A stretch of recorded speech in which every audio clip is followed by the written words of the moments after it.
อ๋อน้องกระเบยแบกเลยพี่น้องแห้งกันนานเนาะพี่น้องตอนนี้ก็เริ่มเลยได้พี่น้องเอ้ยเอามาแท้พี่ช่างนี่แท้ เริ่มอันใส่ตะนางแล้วได้น้องกระเบยก็ซอยกันนะพี่น้องเนาะใส่ข้างหน้าข้างล่างอ่านี่ล่ะนะพี่น้องตลกรวมตัดออกมันเกะกะแท้ตัวนี้สามสบายดีแหละสวัสดีพ่อแม่พี่น้อง FC เบิร์ดสุคนเนาะว่าจะเป็นฝั่งไทยฝั่งลาวหรือว่าสิเป็นทางต่างประเทศการยินดีต้อนรับเข้าสู่ช่อง YouTube บ่าวแอนสตูดิโอหรือว่า Facebook Fanpage บ่าวแอนอีกแล้วเนาะพี่น้องเนาะซึ่งเปิดภาพมาตอนนี้ก็อยู่เฮือนอยู่ชานของน้องอาเบยเพิ่นเนาะพี่น้องซึ่งเมื่อคืนนี่ก็นอนอยู่บ้านเพิ่นก็โอ้เย็นลายพี่น้องเมื่อคืนนี่ก็เป็นฮ้อนเดี๋ยวโอ้อยู่กับบ่ได้เพราะว่าเฮานอนนำกัน3คนเนาะพี่น้องเนาะถ้าว่าบ่าวสัญญาบ่ล่ามาอีกก็เป็น4คน5คนเนาะพี่น้องเนาะซึ่งเวลาคืนนี่อากาศก็ร่มรื่นเย็นคักนอนพังเสียงจักจั่นเบิดคืนเนาะพี่น้องเอ้ยคักบรรยากาศแบบโอ้คักนะพอง่ายๆก็ได้บรรยากาศแบบนี้หายากอยู่แคมป์ป่าแคมป์ดอนเนาะพี่น้องเนาะถ้ากอาบน้ำแล้วไปนี่ก็เนาะพี่น้องเนาะอาบน้ำนี่แหละก็สะดวกสบายขึ้นมีน้ำมีในเนาะพี่น้องเนาะอย่างอื่นนี่ขาดได้อยู่เนาะพี่น้องแต่ว่าขาดน้ำนี่บ่ได้ยามเช้าเขาจะล้างหน้าล้างตาเนาะพี่น้องเพื่อทำความสะอาดของตัวของเขาเองนี่แหละเนาะพี่น้องเนาะซึ่งเป็นว่าตอนนี้ทางสร้างเพิ่นนี่แหละการมาลงมือแล้วเนาะพี่น้องจะอ้อมตะนางนี่แหละซึ่งเมื่อวานนี่ก็ว่าจะอ้อมแต่ว่าที่แรกๆว่าถ้าบ่พรเพิ่นไปเวียกเพิ่นมาค่ำก็เลยมั่งบ่ได้อ้อมเนาะซึ่งว่าตอนนี้เพิ่นกำลังนี่แหละเตรียมโตเนาะพี่น้องเนาะซึ่งมันว่าจงประตูก็จงใหญ่เติบพี่น้องเอ้ยบ่ได้น้อยเด้บ่แม่นจงใหญ่เติบกับบ่พรว่ากันเวลาที่รถใหญ่มาแล่นเข้ามาจะสะดวกสบายหั่นล่ะนะพี่น้องเนาะจังได้ก็ฝากพ่อแม่พี่น้อง FC เบิดสุขคนเนาะฝากกดไลค์กดแชร์กดติดตามเพื่อเป็นกำลังใจให้บ่แอนเด้อพี่น้องเด้อกระชันก็จะให้เบิ่งบรรยากาศยามเช้าๆ6 โมงเนาะพี่น้องเนาะซึ่งบ่แอนถ่ายคลิปเช้านี่5 โมงตอนนี้ก็6 โมงปลายๆแล้วพี่น้องเนาะนี่เด้เนาะพี่น้องบอลหัวให้เพิ่นจงก็ถือว่ากว้างเนาะพี่น้อง3 เมตรจง3 เมตรนี่กว้างได้3 เมตรเนาะพี่น้องเนาะ1 2 3 เมตร3 เมตรปลายๆเพื่อพี่น้องเลยเพื่อมันจะสะดวกสบายถ้าว่ามีรถมีรางยกตัวอย่างแบบว่าถ้าว่าเขามีงบประมาณเห็นเฮือนที่ชาลต่อมันก็จะสะดวกสบายแล่นเข้ามากลางเลยก็อันนี้เดียวจะให้ทางน้องอาเบยเพิ่นทางออกนะพี่น้องป่าอันนี้เห็ดทางเขามันแล่นมาแต่นี่มันสบายนะมันจังสะดวกมันบริเวณถ้าว่าเขาเห็ดจะผิวมันแบบมันโง่ยากแหละมันงดนะพี่น้องบางคนก็เลยเลือกเห็ดบอนนี่กับบริไกลได้จะเฮือนคนกันนี่พี่น้องไม่เฮือนคนแหละแต่ว่ามันอยู่ส่วนหมู่ซื่อๆนี่FCว่าโอ้อยู่นอกแท้กับบ่นอกเนาะพี่น้องเนาะนี่แหละพวกเพิ่นก็เลยนี่เด้เพิ่นเฮ็ดให้มันซื่อแล้วก็สิใส่ตะนางได้บัดนี้เนาะพี่น้องเนาะพี่น้องตอนนี้ก็เริ่มเลยได้พี่น้องเอ้ยเอามาแท้พี่ช่างนี่แท้เริ่มอันใส่ตะนางแล้วได้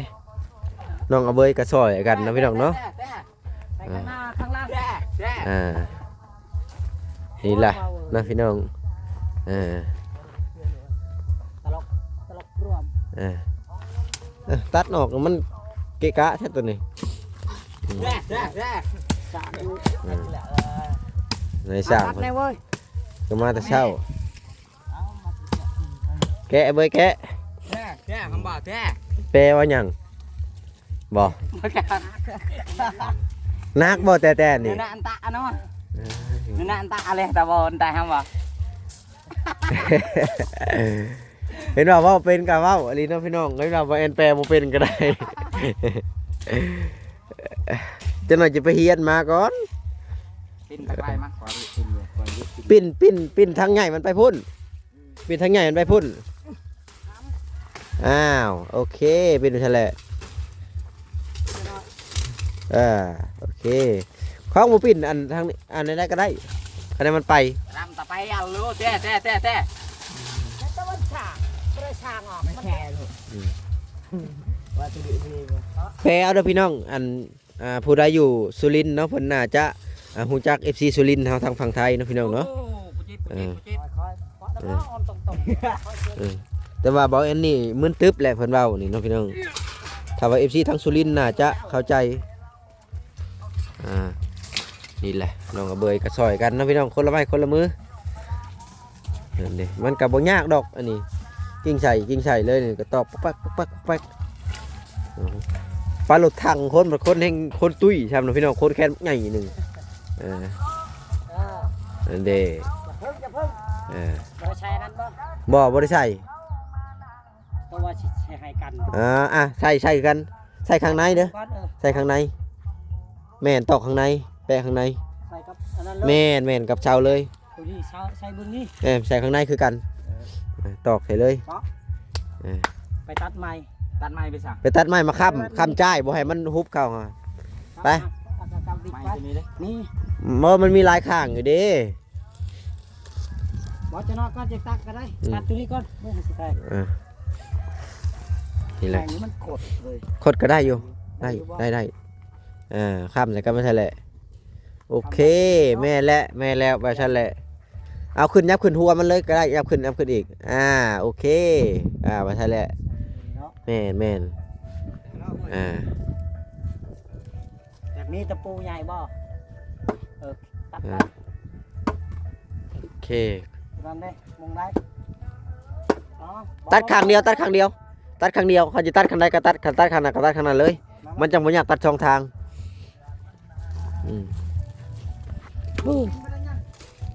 งานดองบ่พี่น้องตัดเลยบ่ต้องพาสติมมาเอาผ้าตัดเลยเบ้ยตัดตัดเลยตัดมีไปสั่งตัดมาตัดครึ่งนึงนี่แล้วเดี๋ยวนี้ตัดให้แล้วซุ่มๆจังได้โอเคผ้าลูดได้น้องพี่น้องเฮาก็สิคอยฮัดเอานี่แหละน้องพี่น้องเพราะว่าทั้งน้องเพิ่นอยู่คนเดียวตามลำพังมาก่อนก็เลยบอกสิยังยากแน่น้องพี่น้องนี่แหละ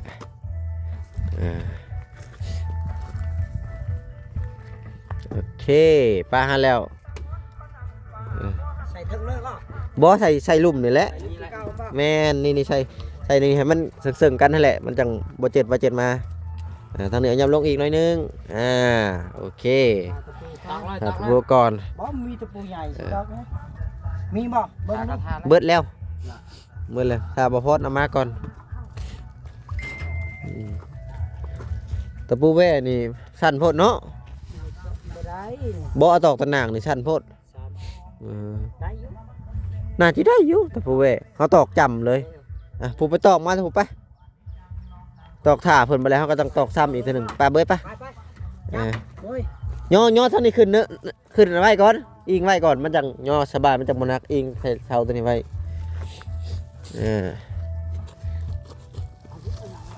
โอเคย่ออิงขึ้นเลยบัดนี้พอแล้วบัดนี้จังก็ออกบัดนี้อิงขึ้นไว้โอเคยกขึ้นคอยกไปเลย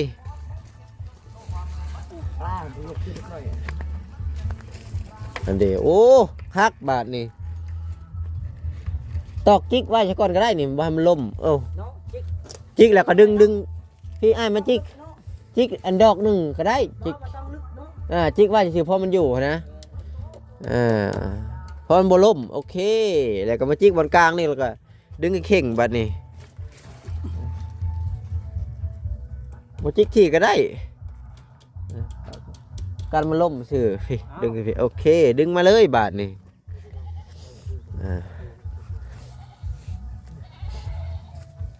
อ้อมตะหนังให้น้องเบยแล้วแบบนี้โอ้สูงคักพอดีเลยเนาะแม่นพอดีกับรักเลยงามได้คำสวมรักน้องพี่น้องทางกะละมังซักผ้าดึงมาเบยให้มันเข่งดึงมาพี่ดึงมาให้เราตอกก่อนเนาะพี่น้องโอเคตอกตีนมันก่อนตอกอยู่จุดอันเช้าก่อนอย่าพลาดดึงครับตาก่อนตอกอยู่จุดเช้าก่อน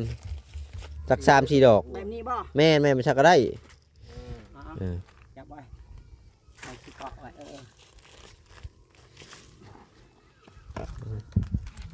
เอาปะเอาล่มล่ะตีไว้ยังไงตีไว้พี่ช่างปกติก็ได้เดี๋ยวจะครึ่งให้น้องพี่น้องลงมืออะไรสิให้มันแล้วได้มื้อนี้น้องพี่น้องเมื่อวานนี่ว่าสิเฮ็ดให้มันแล้วแต่ว่า บ่ได้เฮ็ดช้ำมันค่ำก่อนก็เลยมาเฮ็ดยามเช้าๆอากาศเย็นๆฟังเสียงจักจั่นไปนำก็งามเด้มันเลยเช้านี่ตะหนังเลยเช้านี่งามอยู่ตะหนังเตี้ยกว่าเช้านี่บ่ค่อยงามปานใด เฮ็ดข้าวประตูได้ ฮะ เฮ็ดข้าวประตู ประตูเฮ็ดตำลังอันแล้วอ้อมตะหนังก่อน เคินได้แบบนี้เฮ้ย ปัดดินลงก่อนคือมันคา อันนี้เอาเสียมนี่เบ้ยเสียมทางหลังนี่ มีเคินได้บ่ อ เป็น ย่า ห มัน ได้อยู่ เนาะ ได้อยู่เล็กๆน้อย มันเขาถูเด้ ๆ แล้วเพิ่นอาจจะถมนั่นกันนี่อยู่ นั่นแหละ โอ้10 ล้อเข้าไปได้เลย ได้แล้วบัดนี้ 3 เมตรกว่า 3 เมตรปลาย3 เมตร 50ผมบ่จักน่ะ แต่ว่าสิกว้างกว่าจัก บ่กว้างพอดี มันจังบ่ถูก ได้แปลงนี้จะให้สร้างแปลงบ่ได้ บ่มันจังบ่ถูกรถเพื่ออนาคตน้องเอาเบยถึกลอตเตอรี่เห็นได้ เออ บ่ขนาดแดดนี่นะ งานดองบ่เนาะ ดองบ่อ้าย เออ ดูเขาเปิดเพลงสิ คือเปิดเพลงซื่อๆบ่ยังบ่ทันฮอดดองเนาะไปดึง ดึงมาเบยให้มันเข่งๆบัดนี้เอาเลยดึงตีนมันเข่งๆเด้อ ดึงแล้วมัน อ่าดึงมันเข่งมันจังงาม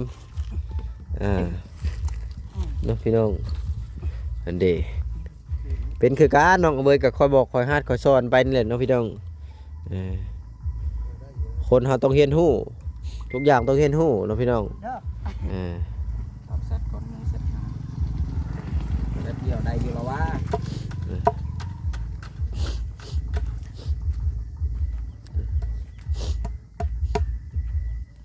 ไล่ไปพุ่นเนาะตีเนาะ แม่นตีไหลมาพี่ ให้มันเข้มเนาะ แม่น ไล่ไปเรื่อย โอเคไปซะละ ๆ3แถวอ้ายอ่ะ ตีสามดอกตีเทิงตีกลาง ตีนี่เนาะ แม่น บ้านเฮาได้มันจะม่วน 3 ดอก3 ดอก โอเคตีอยู่หัวมันบ่ได้โอ้ยอยู่คักบาดนี่ เอาไปซะ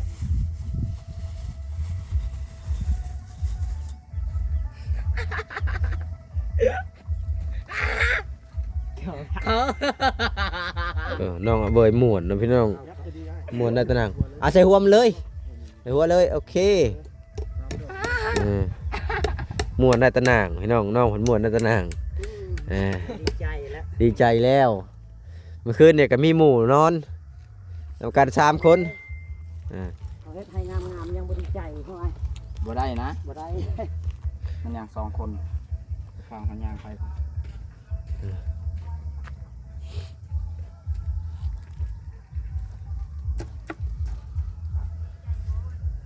เนาะพี่น้อง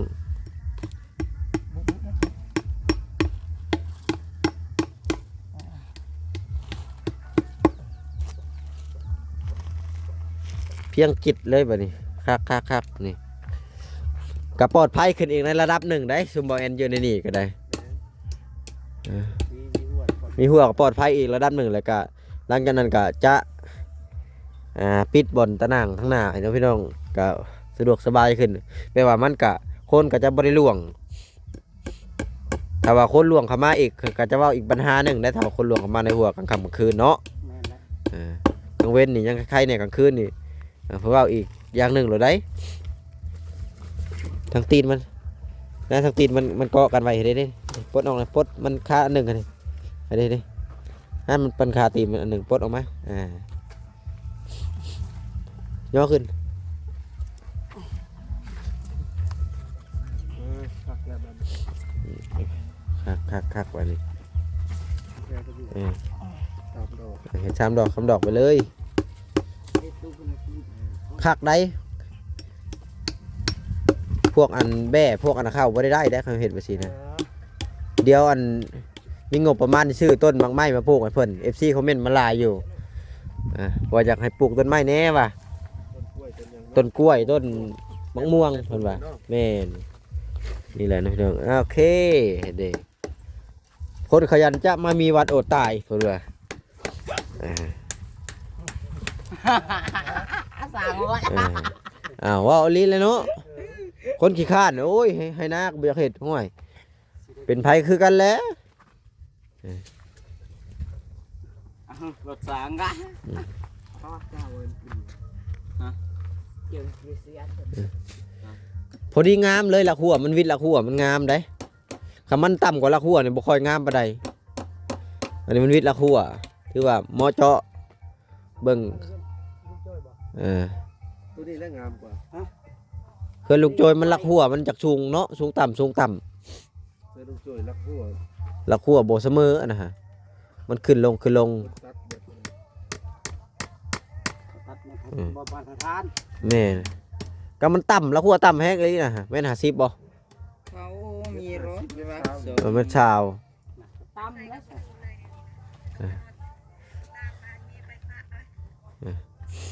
อ๋อเป็นพ่อแม่อยู่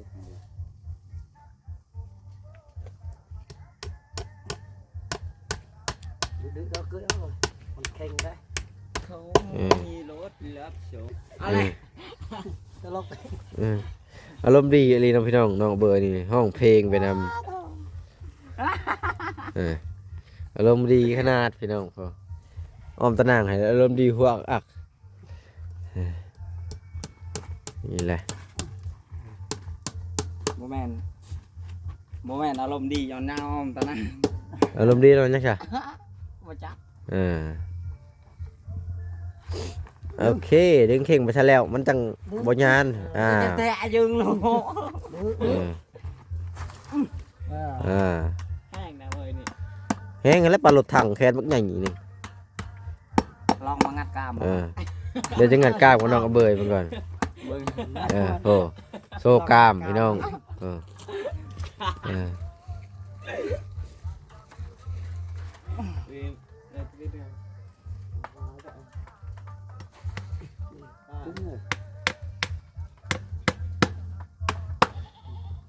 ทนอยู่มีแต่ชาวเมจิกนะพี่น้องมันนั่นดอกชาวเมจิกนี่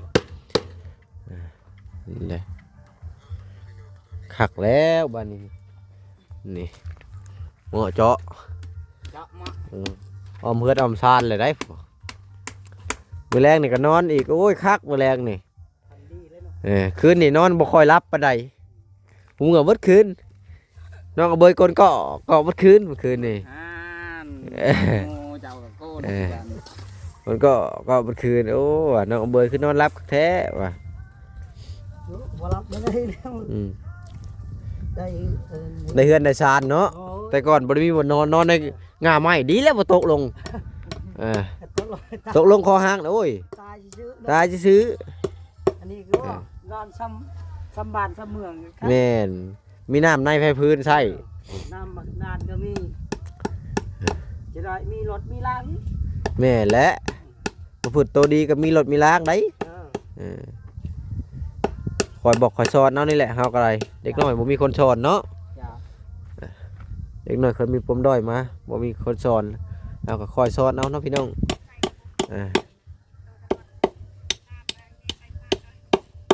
อันเด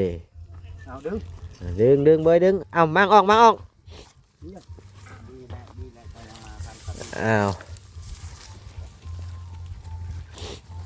อันเดแล้วไปแล้วด้านนึงพี่น้องซื้อจิตเลยโอ้คัก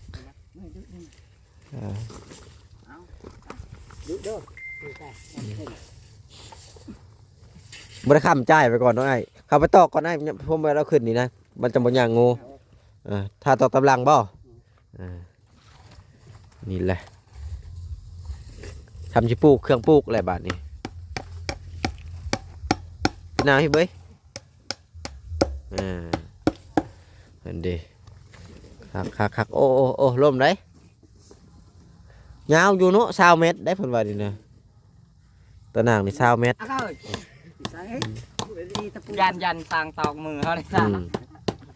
เอาห้องเอาไว้ก้อนยันสั่งแบบว่าสั่งบุคูตัวนะ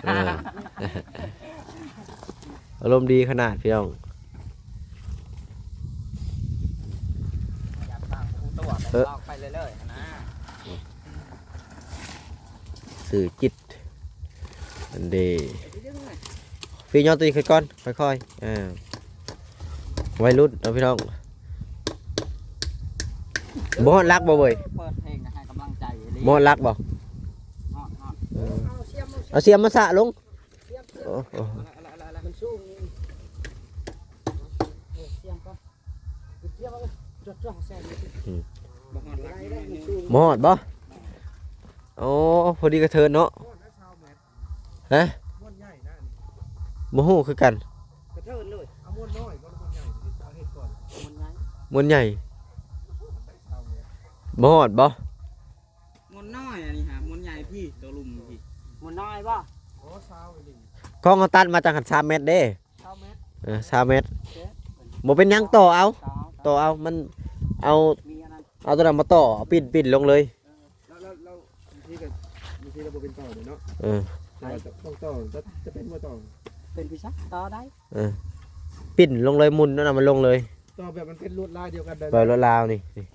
ว่าเด้อ มุนมากับปิ่นแฝงลงมา เข้าวิธีเนาะ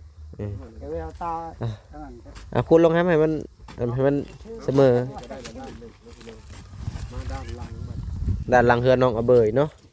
จะหน่อยกะจีเนี่ยจะมาฮอดบอดอาบน้ำเลยพี่น้องเสื้อผ้าไว้อันกระตากไว้อยู่ในนี่อ่า เอาบ่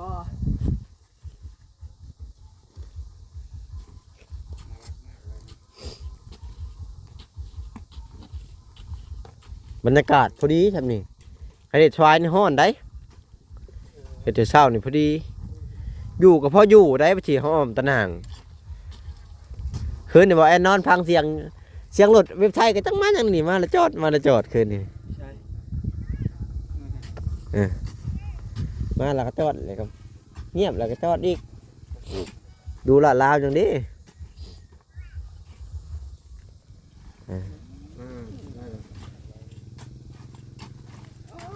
เลย คักงาม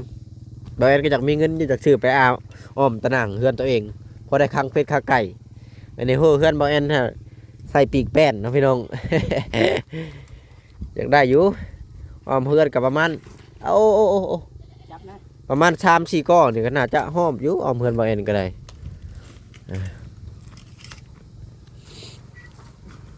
FC หากยังบ่เห็นดอกเฮือนบอยแอนเพราะว่าบอยแอนจะบ่ได้ถ่ายนะพี่น้อง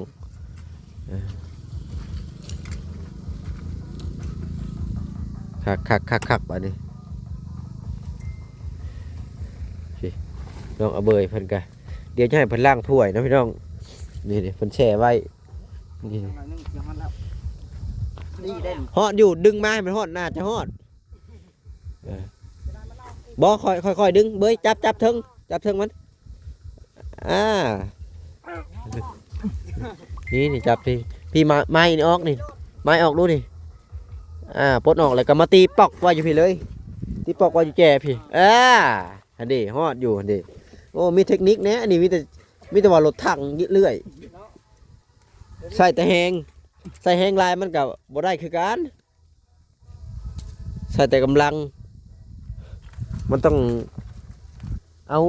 สมองอันน้อยนิดคิดพร้อมน้อยนึง ไว้หรือว่าตีไว้ทันก่อน ตีไว้นี่เลยก็ได้ บ่เป็นหยังดอกเนาะ แม่นพอดีมันถึงแล้วเขาก็จะคอยตีมาเลยอันนี้ตีตุ่มตีหลุมตีกลางตีเทิงแหละก็ได้แหละ ให้มันลงเนาะลุง ให้มันลงข้างหลุมเนะเนาะพี่น้องก็รอบหนึ่งแล้วโอเคสำหรับคลิปนี้กับบุญยิงลายกะนี่เพิ่นก็จะอ้อมมาพี่เลยแล้วนะพี่น้องเนาะอ้อมมาพี่แหละพี่บุโดนกะเสร็จสิ้นแล้วนะพี่น้องเนาะน่าจะประมาณ8-9 โมงหรือว่า10 โมงน่าจะเสร็จนะพี่น้องเนาะตอนนี้กำลังเบิดก่อ1แล้วก็ยังอยู่3นะพี่น้องก็ก่อ2ก็มานี่นะพี่น้องอ้อมมานี่ก็น่าจะเสร็จสิ้นแล้วนะพี่น้องก็เดี๋ยวจะพาไปพี่น้อง FC ย่างวนก่อนเล็กๆน้อยๆนะพี่น้องเพราะว่ามันก็บ่ได้ยากหรอกเส้นตะนางนี่มันบ่คืออันตีไม่แป้นดอกนะพี่น้องเนาะ